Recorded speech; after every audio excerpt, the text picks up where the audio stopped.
আসসালামু আলাইকুম। এখানে আমি শুকনো চালের গুঁড়া আর গুড় নিয়েছি, 1 বাটি শুকনো চাল আর 150 গ্রামের মতো গুড়। গুড়টাকে আমি এভাবে গলিয়ে নিচ্ছি। দেখুন, চুলার আঁচে বসিয়ে অল্প আছে এভাবে গলিয়ে নেব আর একটু চেক করে নেব গলে গেছে পুরো গুড়টাকে। গুড়টা যখনই দলা পেকে যাবে তখনই ভাববে গুড়টা রেডি হয়ে গেছে। এইভাবে এবার এর মধ্যে আমি দিয়ে দেবো সামান্য একটু লবণ আর দিয়ে দেবো একটু এলাইচির গুঁড়া,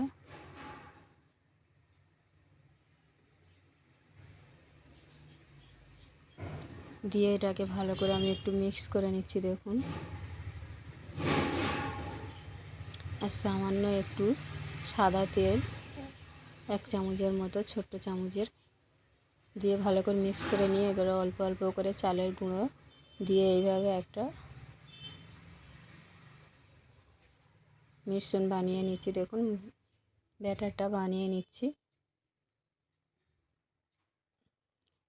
এইভাবে। দেখুন, ব্যাটারটা পুরোপুরি আমার রেডি হয়ে গেছে। আর চুলার আঁচটাকে আমি বন্ধ করে দেবো এই অবস্থাতে। বেশি জাল করলে এটা শক্ত হয়ে যাবে আর খামির করা যাবে না। জালটাকে বন্ধ করে দিয়েছি আর উপর দিয়ে একটু তেল লাগিয়ে তেল মেখে আমি এইভাবে রেখে দেবো এটাকে 10 মিনিটের বা 15 মিনিটের জন্য। আমি এটাকে রেস্টে রেখে দেব।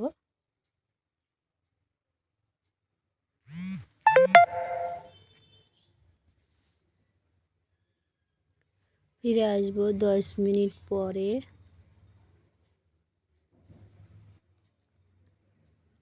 এখানে আমার দেখুন 30 মিনিট হয়ে গেছে।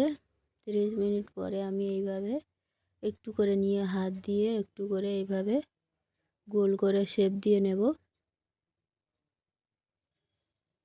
দেখুন, শেপ দেওয়া হয়ে গেছে। এবার এখানে আমি একটা প্লাস্টিক কভার নিয়েছি, সামান্য তেল লাগিয়ে এবার হাত দিয়ে একটু সামান্য চেপে ওর উপর দিয়ে দিলাম, তিল ছড়িয়ে দিলাম, দিয়ে এবার এইভাবে উল্টো পাল্টে মিডিয়াম আঁচে ভেজে নেবে। হাই হিটে দিলে এটাকে পুড়ে যেতে পারে উপর দিয়ে, আর ভিতর দিয়ে কাঁচা থাকবে, হবে না। এটা মিডিয়াম আঁচে ভাজতে হবে এইভাবে।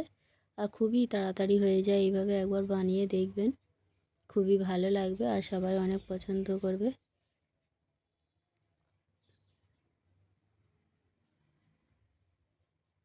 আমার এই রেসিপিগুলো যদি ভালো লাগে আপনাদের, প্লিজ একটা লাইক দিয়ে ভিডিওটি ফুল ওয়াচ করবেন আর ফ্রেন্ড অ্যান্ড ফ্যামিলির সঙ্গে শেয়ার করে দেবেন।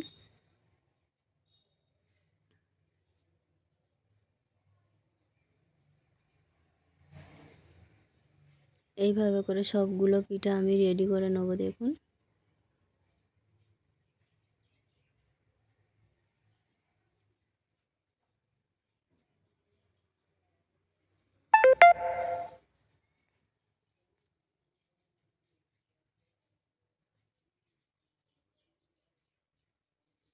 গুড় পিঠা বা এটা খাজায়া বলতে পারেন। এখানে ব্যাঙ্গালোরের বিখ্যাত খাজায়া রেসিপি। দেখুন, এইগুলো রেডি হয়ে গেছে সবগুলো। এবার আমি একটা আপনাদের ভেঙে দেখাচ্ছি কেমন হয়েছে। যারা এতক্ষণ পর্যন্ত আমার সঙ্গে আছেন সবাইকে অসংখ্য অসংখ্য ধন্যবাদ। সবাই ভালো থাকবেন, সুস্থ থাকবেন। ফিরে আসবো আবারও একটি রেসিপি নিয়ে। এখানে শেষ করবো। আল্লাহ হাফেজ।